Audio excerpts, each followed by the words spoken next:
Rebonjour, nous continuons avec la progression de la Sainte Lumière et des figurines qui nous sont présentées.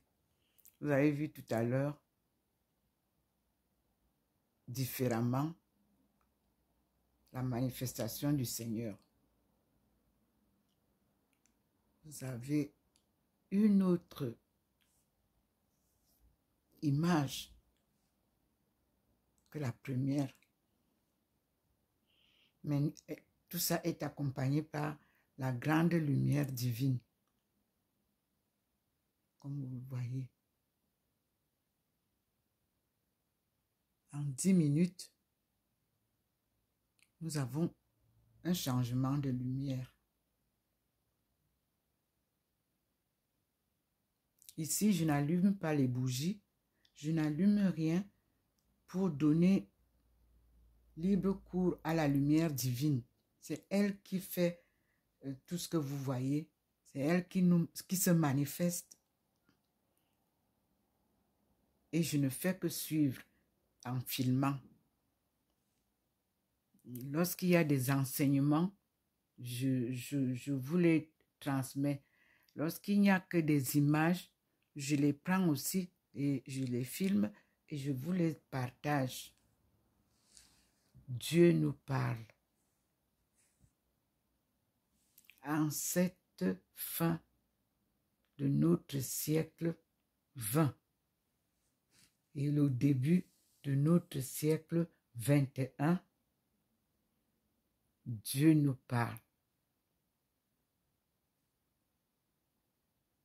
Dieu nous ramène à l'Ancien Testament, que toutes les églises reprennent l'étude de l'Ancien Testament pour comprendre le Nouveau Testament et corriger les erreurs qui sont dans plusieurs versions de la Bible. Parce que, par exemple, ce matin, je peux vous envoyer au psaume 30 et je vous dis de chercher le verset 17.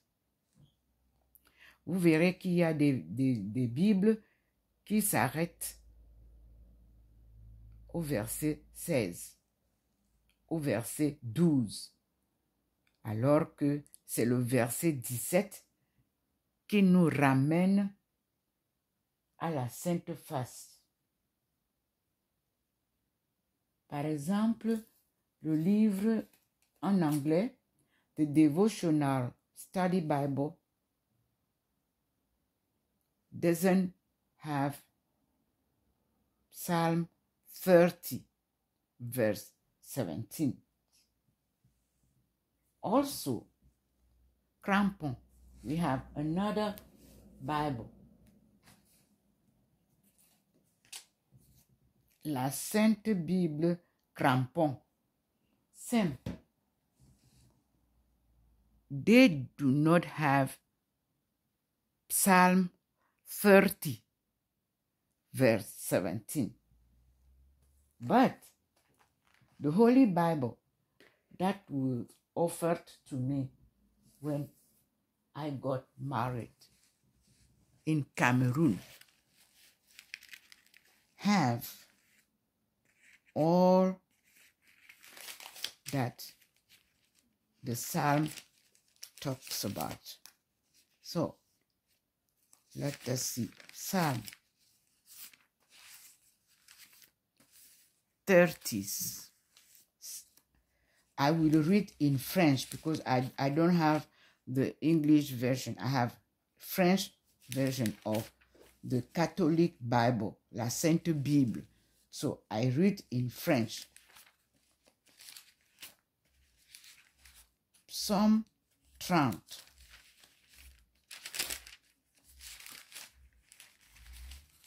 Verset 17 nous dit: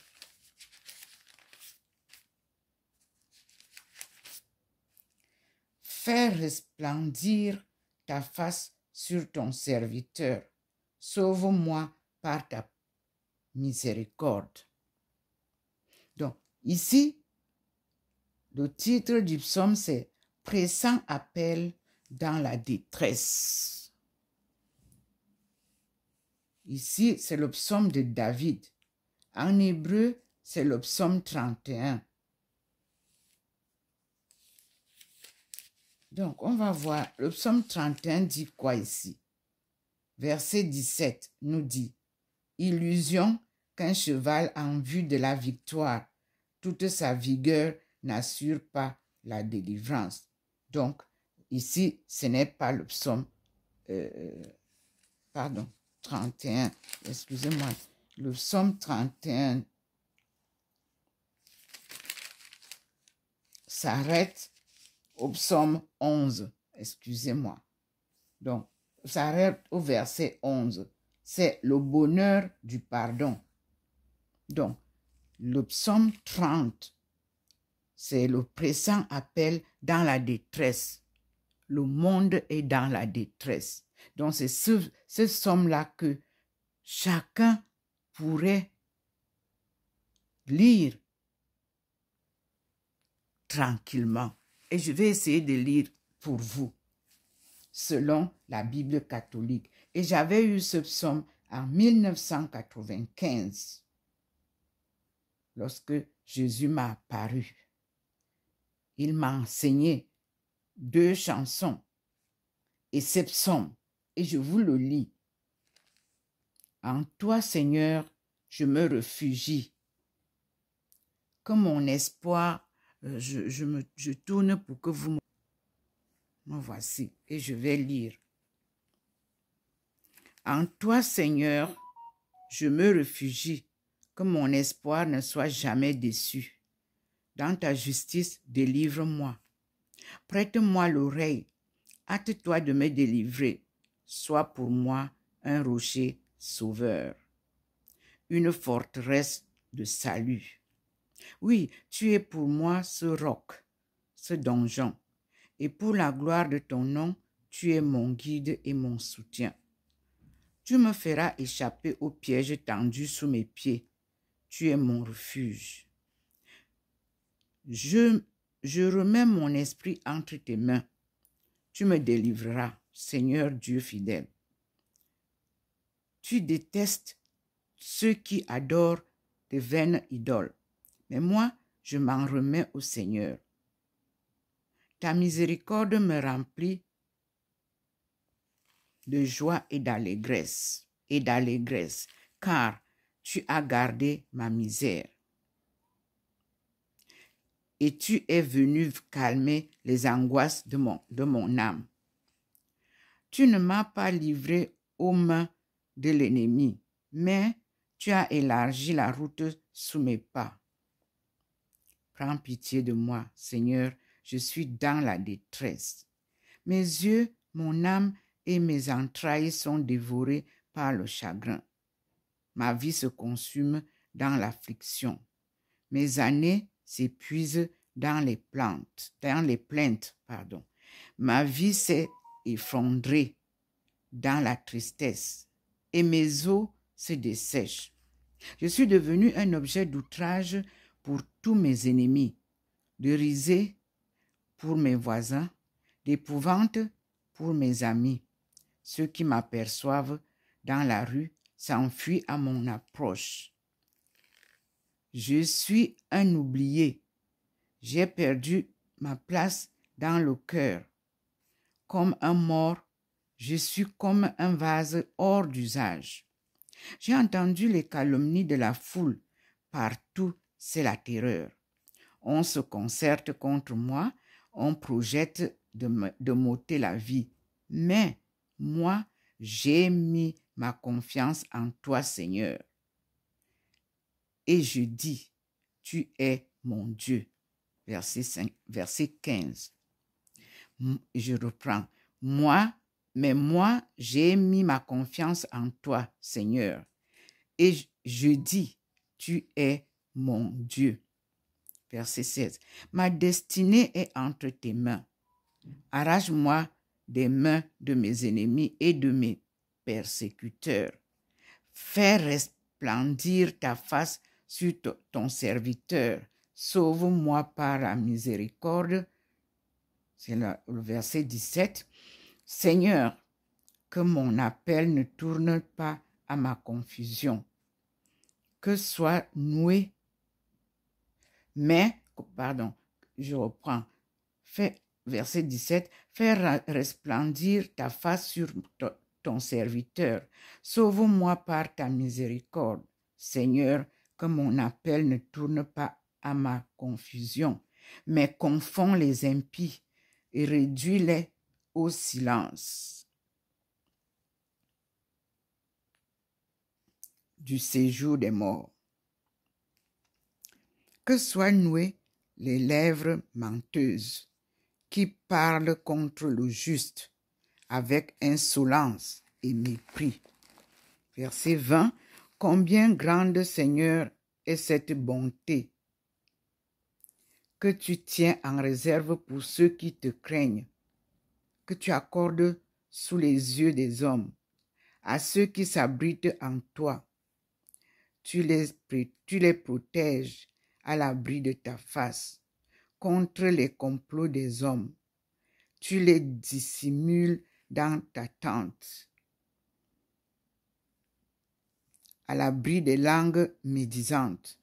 Béni soit le Seigneur qui a manifesté sa bonté en m'abritant dans une ville forte. Dans mon effroi, j'avais cru que tu m'avais rejeté loin de tes yeux. Mais tu as écouté la voix de mes pleurs, à l'heure où j'ai crié vers toi. Verset 24. Aimez le Seigneur, vous ses dévots, car le Seigneur veille sur ceux qui lui sont fidèles. Mais il sait rendre largement la pareille à ceux qui se conduisent avec orgueil. Verset 25 et dernier verset. Prenez courage, que votre cœur soit vaillant, vous tous qui mettez votre confiance dans le Seigneur. C'est donc le psaume 30. C'est le psaume de David, pressant appel dans la détresse. Et voilà, je vous ai dit que le Seigneur m'a dit que tout le monde connaîtra la vérité qu'il a enseignée. Beaucoup de livres sont publiés en son nom, mais beaucoup d'erreurs y sont aussi. Je tourne pour que vous voyez comment est-ce que le Seigneur reste présent à m'écouter. Voyez la forme que la lumière a prise. Ici, le Seigneur nous a déjà regroupés tous dans cette lumière posée sur le mur. Il nous écoute. Et vous avez la grande lumière qui vient en haut. Ça, c'est la lumière divine qui couvre tout ce que Jésus fait, tout ce que ses saints font, tout ce qu'il nous enseigne. C'est là, c'est cette bande qui est posée sur la Sainte Face. C'est ça qui dirige nos pas et nos paroles. Voici la sainteté divine, 3 fois saint, qui scintille, comme vous le voyez.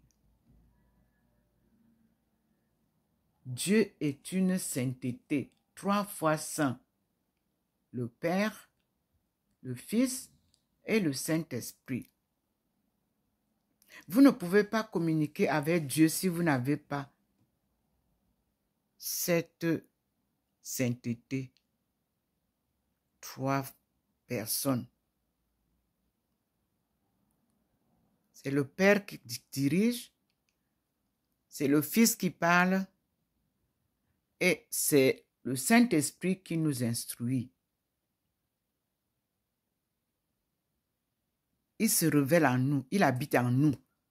Il n'y a pas de Saint-Esprit dans une église ou dans un temple qu'on doit aller chercher. Le Saint-Esprit habite en nous.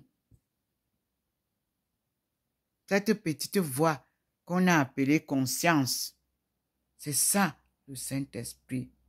selon les enseignements que je reçois du Seigneur.